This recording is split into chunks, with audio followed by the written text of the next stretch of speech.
Look out now.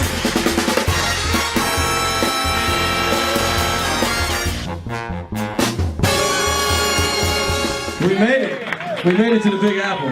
We've been walking for days, but we made it.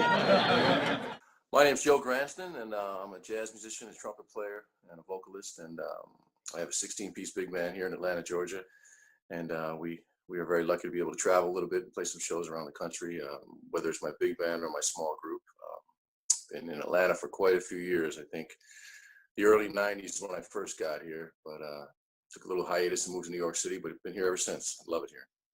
Yeah, ever since you've been here, you've been a treasure for the city. So we appreciate you making this your home and doing the things you do in the community. So I know you guys been very active as far as the big band.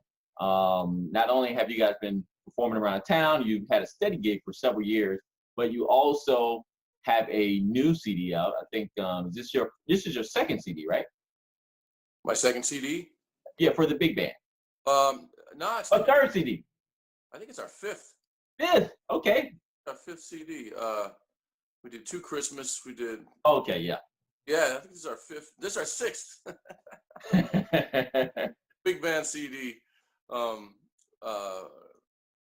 Yeah, this is our 6th big band CD. It's called Go Getta, and a thrill to make, man. Just a thrill.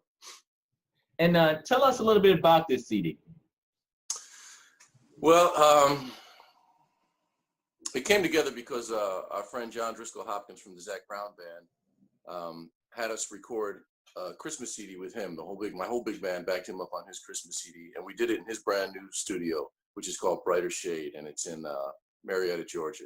Just the most beautiful studio. And we were in there recording, and I was looking around, and I was thinking about doing my own new project, and I saw the studio and the sound that we could produce in that room, and I said that pushed me to kind of get this one going. So Go Get It, came about last summer, I think. And it's all revolved around this song, Go Get It, which is a tune that was written for me by Kipper Jones.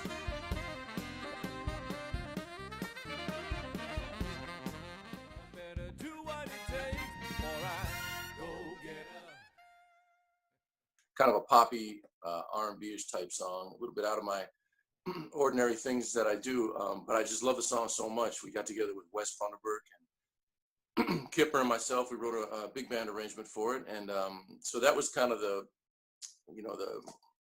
anchor for this record, and everything kind of came about around that song. So that's kind of the single that we're pushing as much as we can. It's a great tune, and it sets the record off nice. It's the first track on the CD, so it really kind of gives it a pop when you hear it.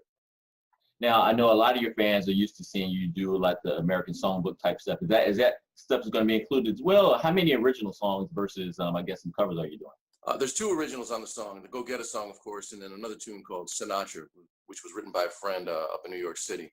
And it's a wonderful tribute to Frank Sinatra. And that's more of an American Songbook kind of swing type vibe. We're hoping to get some nice airplay out of that one, too.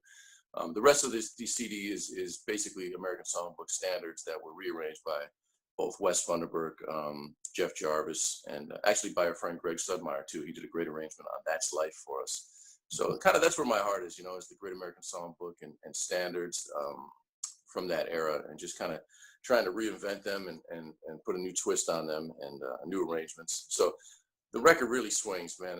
We were also fortunate enough to hire, I think it was 13 or 15 string players. So there's strings all over the CD, which really helps it just have that smooth, cool vibe from back in the day. It's kind of a retro CD. It's very hip though. I was going to mention that. That's kind of real, a lot different than what I've normally seen you with the strings. Kind of, was it, how was that experience kind of working with that versus your normal band? Recording the strings was really cool, man. It was something I've done before, but not as much. And we had recorded the whole big band in a couple days, and then brought the string players in a few days later. A friend of ours from LA, Jeff Jarvis, came down. He conducted the strings and wrote some arrangements along with Wes for the string players to play. But just to see those string players in that room and hear the track behind them and hear the beautiful sounds that they make, I mean, it made me feel super, super special, super honored to be able to bring them into this project. It was certainly a huge addition to the CD. And how many string players did you use for the CD? I'm trying to. It was either 13 or 15. It was in that ballpark, and then we'll stack them 2 or 3 times, just to give it a little bit more power. Wow. So it was quite. And I mean they were kind of, they fit in that whole room, man. We put them in kind of a semicircle, and our friend TK Kid from Silent Sound and John Hopkins from Brighter Shade just had these old vintage microphones there that were picking up the sound. So it even has a kind of an old school, almost analog vibe to it, I guess, does that mean down the road there could possibly be a addition to your 16-piece band to like a 30-piece? Yeah, let me give myself some more things to have to handle, right? Every once in a while, I mean, I am going out and playing shows with orchestras here and there around the country, so that in those situations I am in front of string players. In fact, New Year's Eve I'll be doing a show with the Atlanta Symphony Orchestra at the new Sandy Springs Performing Arts Center, so that'll be the entire ASO and my rhythm section, and my big band will play the after party. So once in a while I get to do that. As far as me with my big band going out and adding strings to a show, it maybe in the future that would certainly be a real thrill, but that's that takes a much larger budget and planning for sure. And not every song on the record has string players on it. I think there's 5, maybe 5 or 6, but it's really, really hip, and the compliments we're getting on the way the strings sound, the way they were recorded, and the way they played, it's phenomenal. Yeah, having strings added to your big band, I mean, it gives it that very classic sound from the 40s and 50s. It's very beautiful. Does that kind of change your approach when you're to the music, when you add a whole nother component like that? Not really, because it's really just adding the strings. It's almost like just putting icing on the cake.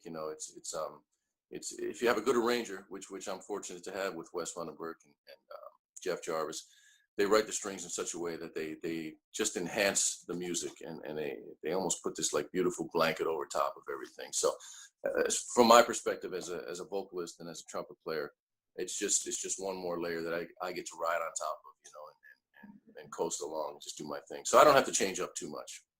Okay. Well, yeah, this is a perfect gift to, I guess, the people, your fan base, and the people who are listening to the CD. Kind of speaking to which, they played a pretty big role in making the CD happen. I know you've always been a forward-thinking guy, and you always like to do things different, and especially if it works, you'll try it out. Kind of tell us about your methodology for, I guess, putting this album together when you talk about your fans being involved in it. Well, I've been watching over the years the Kickstarter campaigns and the GoFundMe campaigns, and to record a 16-piece orchestra and then add strings to it is super, super expensive. It really is. And I don't have a major record label at this time behind me. I'm with Cafe 290 Records, which is an independent label, and a very good label at that, but there's not huge budgets for recording. So I thought, if I want to do this record right, and I want to make it as top notch as I like to do with everything that I do with this big band, then I'm going to have to ask for some help from the fans. So we did that. We put together a nice Kickstarter video. We put it out there, and incidentally, the Kickstarter video and just getting the Kickstarter thing going is an expensive endeavor, just to make that happen, just to get it out there. And then you hope you make your money back on that and some on top. But we did put it out there, and I know that I think we doubled what we were supposed to as far as what Kickstarter recommends as the time frame for your Kickstarter campaign. Off the top of my head, I don't know if it was 30 days, but we did 60, which we were kind of told not to do by a lot of people. But I just kind of had this feeling that if I just keep pushing it at gigs and keep pushing it on the internet, and we get to the end, we'll see what happens. So the fans came through. They came through. There was all different levels of contributions and what you would get in return for your contribution, and we raised a ton of money. And so we ended up doing 2 CDs because we had raised so much. We were in the studio for 4 days, and I think we recorded 26 big band tracks. We did a Christmas CD called The Christmas Song, which we released Christmas of 2017. And we did Go Getta, which we just released a couple weeks ago. Could not have done it without the fans, could not have done it without the contributions from the people around Atlanta and also around the country and really the world. We got a lot of contributions from people overseas, for sure. So it was something that I felt in my gut could work. But there's always that fear with Kickstarter that if you don't make your goal, you lose everything, So and we had a high goal. We had a lot of money we had to raise. So the guys in the band pushed it. I pushed it, and our families pushed it. And thank goodness, because we were able to get it done. Well, congratulations to you. I know you feel really, really good about that. Yeah. I mean, that was, we were lucky.